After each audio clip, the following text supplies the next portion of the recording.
옆분과 서로 인사하시겠습니다. 웃으면서 삽시다. 네, 또 한 번 더요. 웃으면서 살겠습니다. 네. 여러분들 삶에 항상 즐거움과 행복이 넘치기를 바랍니다. 우리가 이렇게 예배 시간 전에 인사를 매주마다 하니까 요 시간대 웃으면서 삽시다 하면서 웃으려고 인상을 일부러 찡그리고 있는 것 같아. 지금 얼마나 좋은지 몰라요. 여러분 교회에서 만나는 분들마다 먼저 웃으시고 그들을 마음을 기쁘게 해드릴 수 있는 사람 되기를 바랍니다. 성경에 한 사람 이야기가 나와요. 이 사람은 되게 경건한 사람입니다. 예수님께서 되게 경건한데도 불구하고 책망을 했어요. 되게 경건한 사람인데 왜 예수님이 책망을 했느냐? 행동이나 말투 그리고 입는 옷 모든 것들이 성경적이고 실천을 하는데 행함에 있어까지 모자람이 없는 완벽한 사람이었는데 예수님께서는 책망을 하셨어요. 여러분이 경건한 사람이 왜 책망을 받았을까? 이유는 딱 한 가지입니다. 자기 옆에 있는 형제를 사랑하지 못했기 때문에 책망을 받았어요. 누가복음 18장에 보게 되면 바리새인과 세리가 함께 기도하는 내용이 소개되고 있어요.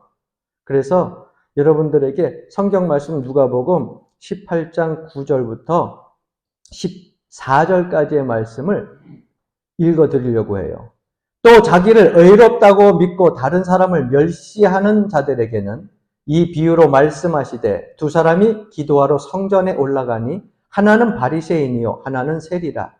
바리새인은 서서 따로 기도하여 이르되 하나님이여 나는 다른 사람들 곧 토색 불의 간음을 하는 자들과 같지 아니하고 이 세리와도 같지 아니함을 감사하나이다. 나는 일회에 2번씩 금식하고 또 소득의 11조를 드리나이다 하고 세리는 멀리 서서 감히 눈을 들어 하늘을 쳐다보지도 못하고 다만 가슴을 치며 이르되 하나님이여 불쌍히 여기소서 나는 죄인이로소이다 하였느니라.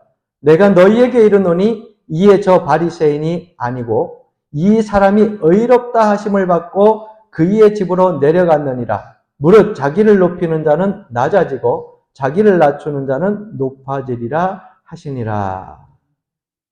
이 내용에 대해서 더 여러분들에게 설명을 안 해도 돼요. 이해시키려고 제가 해석을 다시 안 해도 할 거예요. 여기에 나오는 바리새인의 가장 큰 문제가 뭡니까? 여러분 바리새인은 경건한 사람입니다. 철저하게 바리새인들의 규칙이 있는데 그 규칙도 매일매일 한 주간 동안 그 규칙을 지키면서 그 일정 속에 살아가는 사람들이에요. 기도도 열심히 하고 불의와 토색도 간음도 하지 아니하고 깨끗한 사람이죠. 일주일에 여러분 한 번 하기도 힘들고 평생에 한 번 하기도 힘든데 2번씩 금식하고 이게 바리새인들의 규칙이거든요. 여러분 이렇게 하고 있어요? 그렇지 못하죠. 그러니까 철저한 이거 평생 하는 거예요. 평생 이 바리새인들은. 그리고 또 11조도 도둑질하지 않고 잘 드렸어요. 여러분 이 바리새인을 향하여 가지고서 경건하지 아니하다 우리가 무엇을 가지고 얘기할 수 있어요? 기도도 열심히 하고 금식도 하고 불의 토색도 간음도 하지 아니하고 죄된 일들을 하지 아니하고 온전한 11조 하나님 앞에 드리면서 그렇게 신앙생활하는데 이 사람 경건하지 아니하다 얘기할 수 있습니까? 우리가 봤을 땐 경건한 사람이에요. 물론 하나님의 것 11조를 드리지 않는 그러한 사람들은 여기에 뭐 포함되지도 않겠지만은 여러분 그런데 이렇게 경건한 바리새인임에도 불구하고 예수님이 눈살을 찌푸렸어요. 그리고 누가복음 18장에 나온 이 말씀을 가지고서 오히려 바리새인이 의인이 아니고 누가 의인이라고 얘기합니까?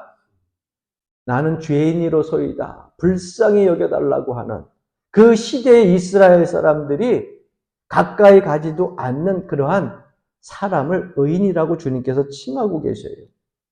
그럼 이 바리새인의 문제가 뭐였기 때문에 예수님이 눈살을 찌푸렸냐는 거예요. 아니 기도하는데요. 금식도 하는데요. 오늘날로 이야기하면은요. 선한 일도 많이 하는 것 같은데 예? 신앙생활 하는데 흠이 없는 것 같은데 이유는 하나예요. 누구를 업신여겼어요? 세리를 업신여겼어요. 여러분들이 집에 가서 다시 한번 누가복음 18장을 읽어보세요. 무시했어요. 저 사람은 죄인이야? 저 사람은 경건하지 않아. 정죄했습니다. 그리고 나는 스스로 경건하다 생각했어요. 결국 그 불쌍한 세리가 하나님 앞에 가슴을 치면서 회개하는 그 모습을 보면서 그 사람의 마음을 헤아리지 않습니다. 자기 자신만의 의로움을 주님 앞에 드러내면서 교만했어요. 이 모습이 주님 앞에 보여졌고 주님은 결국 우리가 봤을 때 경건하다 하는 그 바리새인을 보고 눈살을 찌푸리시고 오히려 불쌍한 그 세리를 가지고 의인이라고 칭하십니다. 여러분 보십시오. 지난주에 여러분들에게 경건이라고 하는 말씀, 여러분들에게 그 말씀에 관하여서 전해드렸어요. 경건이라고 하는 것은 두 가지라 그랬잖아요. 두 가지가 같이 가야 된다 그랬잖아요. 그 하나가 뭡니까? 하나님 앞에서의 경건은 자기를 지켜서 세속에 물들지 않는 것. 우리가 세상 속에서 혼자 산에 가서 사는 것 아니고 혼자 돛 닦는 것 아니고 세상 속에서 같이 사람들과 사는데 세속에 죄악에 물들지 않도록 나를 지키는 것이 경건이다. 또 한 가지 있었죠. 그것이 뭡니까? 고아와 가부를 환난 중에 버려두지 아니하고 돌보는 것. 이 두 가지가 함께 이루어져 가야 경건한 삶의 모습이라고 말씀드렸어요. 그렇다고 하면 이 바리새인의 문제가 무엇인지 우리는 찾아낼 수 있지요. 세속에 물들지 않으려고 자기 스스로 지키는 것은 됐어요. 그 다음은 문제예요. 고아와 가부를 불쌍히 여기고 돌보는 것을 하지 않았어요. 오히려 업신여겼어요. 무시했어요. 바리새인에게 없었던 것은요. 자기를 세속에서 물들지 않게 지키는 것은 있었습니다. 그런데 한 가지가 없었어요. 그 한 가지가 더 있어야 경건이 이루어지는데 바로 형제 우애였습니다. 내 옆에서 기도를 하는데 함께 기도하는데 바리새인은 뭐라고 기도합니까? 다른 사람을 멸시하는 자들로 다른 사람을 멸시하는 자들로 서서 따로 기도했다 그랬어요. 따로. 그 사람하고 가까이 가기도 싫은 거예요. 저 사람처럼 불의하고 탐욕하고 간음도 하지 않았습니다. 그 사람을 무시하고 업신여기고 조롱하고 정죄하는 그러한 삶 속의 기도를 드리면서 그 사람의 정말 이 한 주간 동안에 그 사람이 살아오면서 그 마음속에 어떤 한을 가지고서 하나님 앞에 죄된 걸 가지고 기도하면서 가슴 아파하는지 헤아리려고 하지 않았다고 하는 거예요. 그저 세리라고 하는 그거 하나로 멀리했다고 하는 것입니다. 사랑하는 성도 여러분, 저는 산에 가끔 이렇게 나 있는 수많은 수풀의 나무들을 보면서 너무 아름답다 생각을 많이 합니다. 이게 나이가 들어가면서 더 한 것 같아요. 요즘 단풍철이니까 여러분 이제 산 보게 되면 산이 불타오르잖아요. 네? 어느 순간에 파릇파릇했던 산들이 뻘겋게 변해가기 시작을 하잖아요.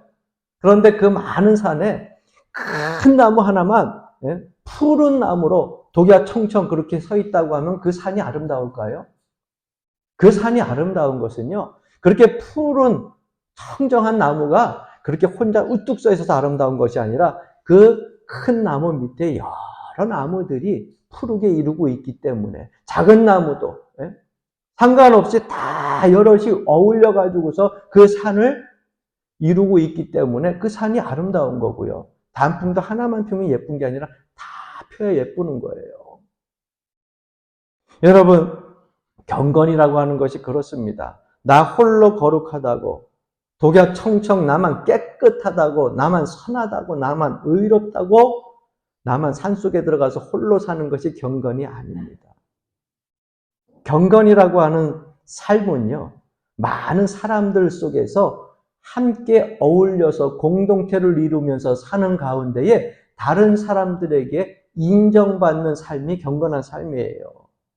할렐루야. 그러니까 혼자 있는 거 너무 좋아하지 마세요. 사람들 만나서 그 사람들과 더불어 가지고 살면서 그 사람들에게 아름다움을 전하고 기쁨을 전하고 위로를 할 수 있는 그런 삶을 사시기를 주의 이름으로 간절히 축원합니다. 그래서 성도들은요, 세속에 속하여 살지만 그 속에 살면서 그 사람들에게 좋은 영향들을 미쳐야 돼요. 성자처럼 사막에 가서 홀로 돛 닦고 그곳에서 기도하면서 사는 사람들은요, 하나님께서 특별하게 부른 그러한 또 사명자들이 있어요. 그래서 그런 사람들이 쓴 책을 통하여 삶을 통하여서 이 세속에 있는 사람들이 도전을 받기도 하고 은혜를 받기도 하잖아요. 그러나 저와 여러분은 그렇지 않잖아요. 여러분 방에서 365일 기도했다고 해서 여러분들을 통해 가지고 세상 사람들이 막 그냥 놀래 가지고서 이쪽 방에서 있었는데 저쪽 방에 있었던 사람이 갑자기 뭐 기적적으로 죽을 병에서 노인받는다 이런 거 아니잖아요. 그렇죠? 하나님이 특별하게 세우시는 성자들이 또 있어요. 그런 사람 외에는 모든 사람들은요, 세속에 나가서 세상에 나가서 사람들과 어울려서 공동체 생활하면서 그곳에서 우리가 경건이라고 하는 그 삶을 통해서 영향을 미쳐야 되는 것입니다. 할렐루야. 이게 그리스도인의 삶이에요. 여러분 보세요. 베드로가 예수님과 함께 변화산에 올라갔습니다. 변화산에 올라갔는데 그곳에서 보는 환경이 너무너무 휘황찬란할 뿐만 아니라 너무너무 거룩했어요. 모세와 엘리야도 그곳에 있었어요. 생전 예수님을 따라다니면서 그걸 보지 못했던 베드로는 그것이 너무너무 거룩하고 아름답고 경건한 그러한 그 모습 속에서 예수님께 뭐라고 이야기를 합니까? 내가 이곳에다가 초막 셋을 지을 테니까 주님 그냥 이곳에서 머물러 가지고 주님과 저와 그냥 엘리야 모세 더불어 가지고 이곳에서 그냥 영원토록 그렇게 삽시다. 그럼 얼마나 좋겠어요. 그런데 주님이 바로 뭐라고 하셨어요? 산에서 어떻게 하자고요? 내려가자. 여러분 이러한 주님과의 베드로의 대화 속에서 뭘 여러분들이 깨닫습니까? 여러분 주님을 홀로 도야청청해가지고 산에서 혼자 경건하고 혼자 거룩하고 그저 혼자 죄 세속에 물들지 않고 그렇게 살기 원하시지 않았어요. 그 경건한 모습을 가지고 세상에 내려가 가지고 공동체 속에서 경건을 이루는 삶을 살아야 된다고 하는 것을 베드로에게도 알려주고 계시는 겁니다. 그래서 지금은 뭐 기도원 가시는 분들 많지는 않지만 때때로 우리가 영적인 힘을 얻기 위해서 기도원 갈 필요는 있겠죠. 그러나 지금은 여러분 교회마다 여러분 기도할 수 있는 그러한 분위기나 그런 조건들이 너무 잘 형성되어져 있어요. 그러므로 여러분 교회에 와서 뜨겁게 기도하시기 바랍니다. 할렐루야. 아직도 옛날에 생각을 하면서 하늘산 기도원에 믿음의 기도원에 오살리 기도원에 뭐 등등등 감난기도원 얘기를 하면서 기도원에 갔을 때의 그 이야기만 가지고서 아직도 기도원에 대한 그러한 추억에 젖어가지고 그곳에 가야만 은혜 받는 줄 알고 착각하는 사람들이 많이 있어요. 그래서 가끔가다 제가 죄송한 얘기지만 우리 교회에서도 보게 되면은 권사님 집사님들이 옛날에 기도원 한두 번 갔다 와놓고서 그 기도원 갔다 와가지고서 성령에 대해서 자꾸 얘기하고 은혜에 대해서 자꾸 얘기를 하고 막 그래요. 그러면 제가 이따가 은혜 받았으면 어디에서 받아야 했느냐? 기도원에서 받은 것 아니라 이곳에서 은혜 받고 성령 받았으면 지금의 모습이 아니라 더 열심히 헌신하고 봉사한 것이 성령이 받은 모습이죠. 이전에 뭐 성령이 어떻고 저떻고 하는데 봉사는 하나도 안 해. 은혜 받았다고 하는데 헌신도 안 해. 전도도 안 해. 그거를 언제 받고서 그때 지금 가지고 여지껏 나오지 얘기를 합니까? 여러분 오늘 주님 말씀 붙들고 도전받고 은혜 속에서 여러분들이 헌신하는 자리에 서기를 바랍니다. 봉사하는 자리에 서기를 바랍니다. 기도하는 자리에 서기를 바랍니다. 싫대? 따라합시다. 산에 있는 기도원이 뜨거워지면 안 되고 따라해보세요. 상면에 있는 우리 연화제일교회가 뜨거워져야 된다. 할렐루야. 기도원 가서 뜨겁고 내려와서 씻고 아무 소용없어요. 여러분들이 기도하는 이 재단이 뜨거워지고 여러분들이 기도하는 그 자리가 뜨거워지고 여러분들이 기도하면서 뜨거워져야 이 상하면들이, 상하면이 은혜 가운데 변화되어지는 거예요. 할렐루야. 사람들이 없는 산속에서 뜨거운 기도도 의미가 있지만 마을 한가운데 세워진 이것이 여러분 하나님의 기도의 처안이에요. 이곳에서 기도하면서 우리에게서 맡겨준 사명 감당하면 상하면이 변화되어지는 거, 우리의 경건한 삶을 통하여서 나타나는 것이고요. 그걸 통하여 하나님 나라가 확장되어지는 겁니다. 가장 쉬운 선택이 뭔지 아세요?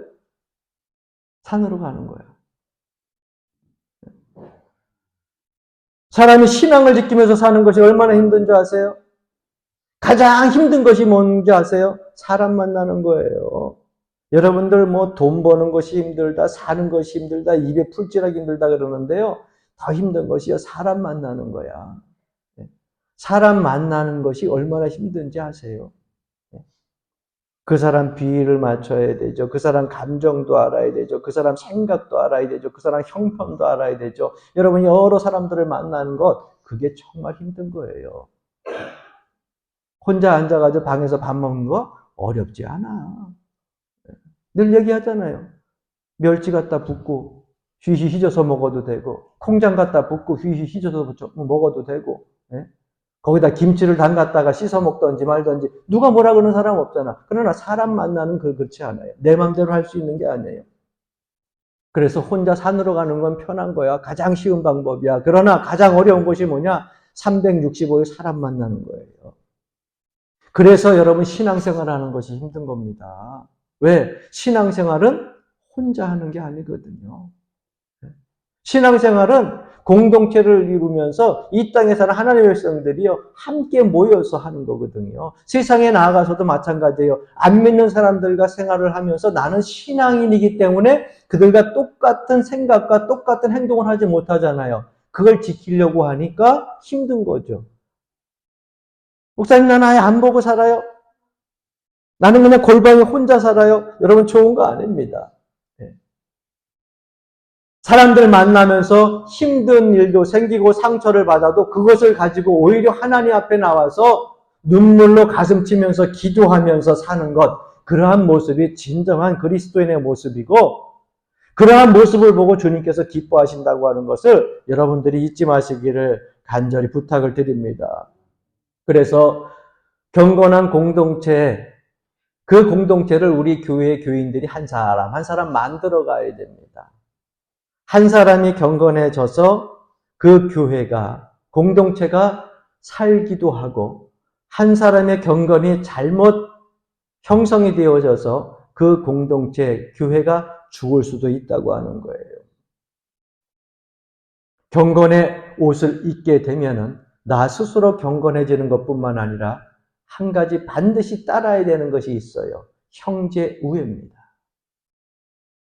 좀 더 풀어서 이야기하면은 형제 자매 사랑입니다. 내 주변에 있는 형제 자매를, 내 이웃들을, 지역에 있는 사람들을 한 사람 한 사람 그들의 심령을 여러분들이 불쌍히 여기고 사랑하는 마음이 생겨지고 그 사람들을 사랑해 나가야 여러분 진정한 경건한 삶이 이루어지는 거예요. 가끔가다 나에게 싫은 소리하고 나에게 상처를 준다고 해서 여러분 미워하지 마세요. 하나님의 사랑으로 사랑하시기를 바랍니다. 아직 믿음이 없어서 그렇지, 아직 믿음이 약해서 그렇지 하고 어루만져 주세요.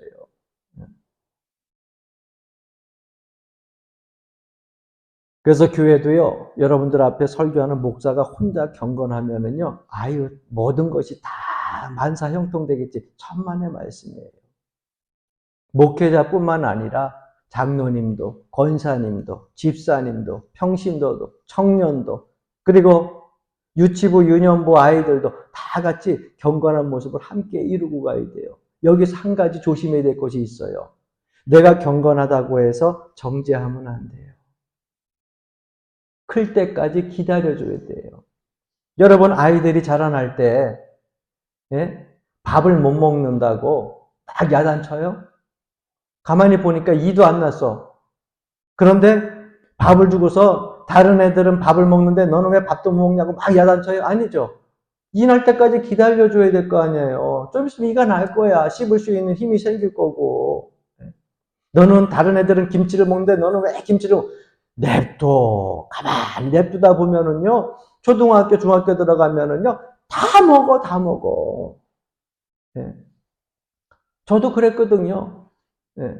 제가 어렸을 때 예, 자라나다가 가끔 콩 주면은요. 콩을 다 골라냈어. 파 들어가 있으면 파 다 골라냈어. 예.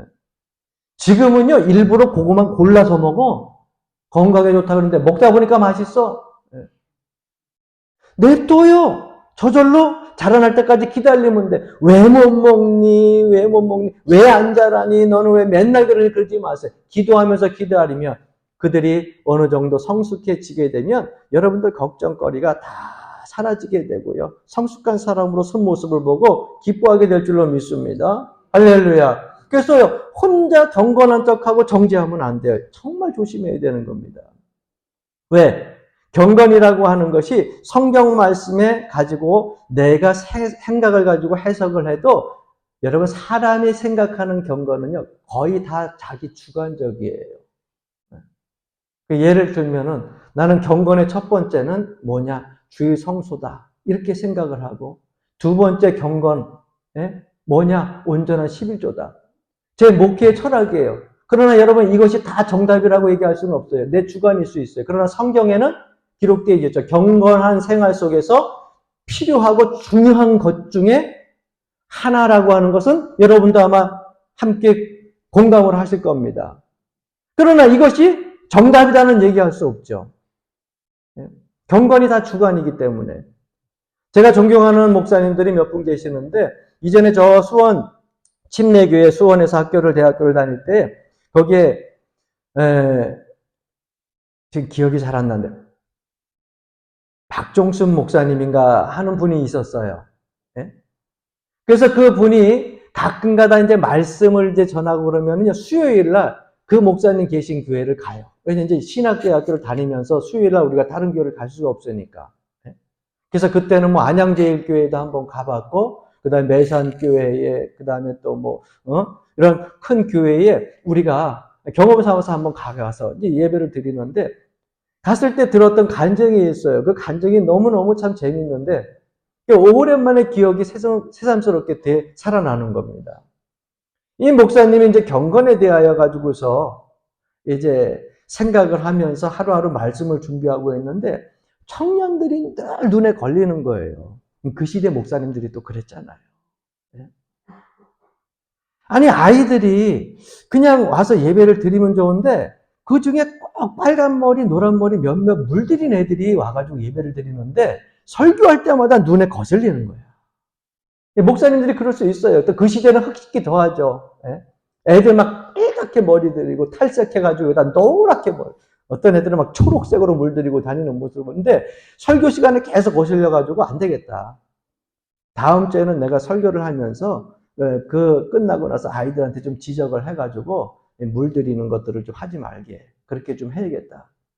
그리고서 경건에 대하여서 예배 자세에 대해서 설교를 한 주간 준비를 하면서 기도를 하는데 이제 주일날이 거의 다 다가왔어요. 주일날 다 다가와가지고서 기도를 하는데 하나님께서 마음속에 음성이 들려오더래요. 예, 종순아. 그래서 예, 내가 너한테 뭐 한 가지 좀 물어보자 그래서 하나님이 저한테 뭐 물어볼 게 있어요. 뭔데요? 자기가 이제 마음속으로 대답했더니 하나님이 그러시더라는 거예요. 너는 하얀 머리 까맣게 염색을 하고 교회 와서 설교하는데 왜 청년들이 까만 머리 빨갛게 노랗게 염색한 것 가지고서 안 된다 그러냐? 마음속에 그 주님의 음성이 탁 들리는 순간 설교 준비하면 기도했더니 박정순 목사님이 깜짝 놀랐대요. 왜? 자긴 경건한 것이 그저 머리 까만 거 그대로 빨갛게 물들이지 않고 그렇게 오는 건데 생각해보니까 자기도 머리가 흰머리가 나니까는 뭐 한 달에 한두 번씩 까만 거로 염색을 하거든. 그거 염색한 것이 까만 거로 염색을 하나 빨간 거로 염색을 하나 노란 거로 염색하나 뭐가 다르냐. 여러분 맞는 말 아니에요. 그래서 그거를 혼자 가지고 있질 아니하고 청년들을 그 예배 드릴 때 청년부들 앞에 그 얘기를 간증 삼아 했더니 청년들이 그냥 우리 목사님 최고라고 막 박수를 치더라는 거예요. 여러분 그래요. 내 경건이라고 하는 것을 잘못 생각하게 되면 다른 사람들을 정죄하는 정죄의 지팡이가 될 수 있어요. 그래서 여러분 내가 안 하니까 너도 하지 마 그 식이 아니라 내가 세운 경건은 성경적인 경건이 아니라고 한다면 성경적으로 입각해가지고 스스로 경건하면서 다른 사람들이 경건치 않은 모습들을 정죄하지 말고 그를 위해서 기도해주고 할렐루야 긍휼히 여기는 마음을 가지고 사랑하면서 덮으라는 거예요. 이것이 경건한 자의 모습이라는 겁니다. 그러니까 경건의 모습 속에 중요한 거 한 가지를 우리가 잊지 말아야 되죠. 세속에 물들지 말아야 되고요. 또 하나는 고아나 가부의 형편을 내버려 두지 말고 돌보아야 된다는 거. 다시 이야기하면 형제를 사랑해야 된다는 거예요. 여러분 보세요. 경건에 대해서는 예수님을 따라갈 사람이 없죠. 형제 우애에 대해서도 예수님 따라갈 사람이 없어요. 그럼 예수님의 경건과 형제 우애가 어떠한 모습이었을까? 여러분 성경을 보세요. 가난한 자들을 위하여서 또 병든 자들을 위하여서 죄인된 그런 세리집에도 같이 가가지고 식사를 하면서 모든 사람들을 주님은요 다 품으셨어요. 그 예수님의 경건과 형제 우애는 뭐가 담겼어요? 사랑이 담긴 거였어요. 사랑. 그래서 경건도 사랑이 빠지면 소용이 없는 거예요. 믿는 사람들이 경건을 지키면서 세상 속에서 산다는 거 쉬운 일 아닙니다. 그러나 주님께서 그렇게 살아가셨고 또 주님을 따라갔던 수많은 신앙의 선조들이 그렇게 살아갔던 것처럼 우리도 그 길을 따라가야 될 줄로 믿습니다. 어떻게 경건하게 살 수 있을까? 내가 경건하게 살아야지 의지 갖고 될까요? 아니에요.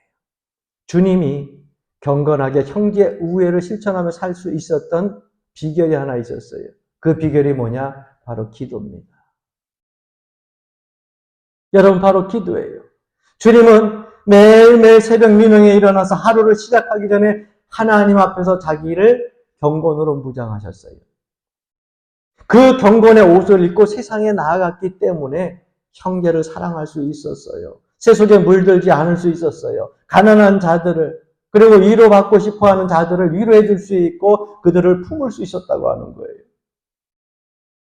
예수님은 항상 하루를 시작하면서 기도로 무장했다고 하는 사실. 그걸 우리가 잊으면 안 돼요. 어떻게 예수님이니까 당연히 그렇겠지. 목사님이니까 당연히 그렇겠지. 장로님이니까 당연히 그렇겠지. 생각하지 마세요. 성령의 도우심을 받고 하나님께 기도함으로 스스로 경건으로 무장하고 하루를 시작했기 때문에 기도함으로써 은혜 받은 그 성령의 힘을 가지고 하루를 경건한 삶을 살 수 있었다고 하는 것입니다. 사랑하는 성도 여러분, 여러분 하나님을 사랑하시죠? 안 해요? 사랑하세요? 여러분 하나님 사랑하시죠? 나도 하나님을 사랑하시기 때문에 오늘 이 자리까지 있는 거고요. 여러분도 하나님을 사랑하시기 때문에 이 자리에 나온 거 아니에요? 그럼 하나님을 사랑하시는 여러분, 오늘 요한일서 4장 21절을 함께 따라하 봅시다. 우리가 이 계명을 주께 받았으니 하나님을 사랑하는 자는 또한 그 형제를 사랑할지니라. 할렐루야. 하나님을 사랑하는 자는 어떡하라고? 여러분 분명히 하나님을 사랑한다 그랬어요. 또한 누구를 사랑하라고요? 여러분 형제를 사랑하라 그러잖아요. 하나님을 사랑한다 하고서 뒤에는 색 빼먹으면 안 돼요. 하나님을 사랑한다고 여러분들이 고백한 여러분들은 그 사랑을 가지고 형제를 사랑해야 된다고 하는 것입니다. 오늘 주님 전에 나오지 못한 성도들이 있어요. 몸이 아파서 못 나온 성도도 있고요. 마음이 너무너무 아파서 못 나온 성도도 있고요. 어떤 사건으로 인해 가지고서 조건이 형성되지 않아서 못 나온 사람들도 있을 거예요. 그 사람들을 위하여 한 주간 기도할 수 있는 여러분 되시길 주의 이름으로 간절히 축원합니다.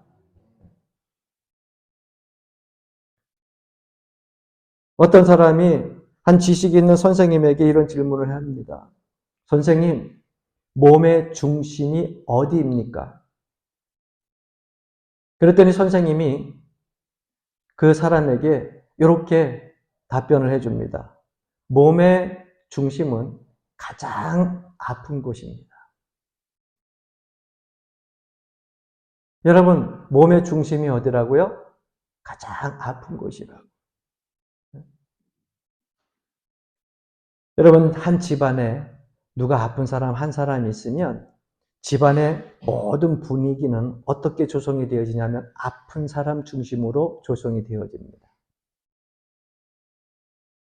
여러분, 가정에도 일가 친척에도 그런 모습들을 보면 알 거예요.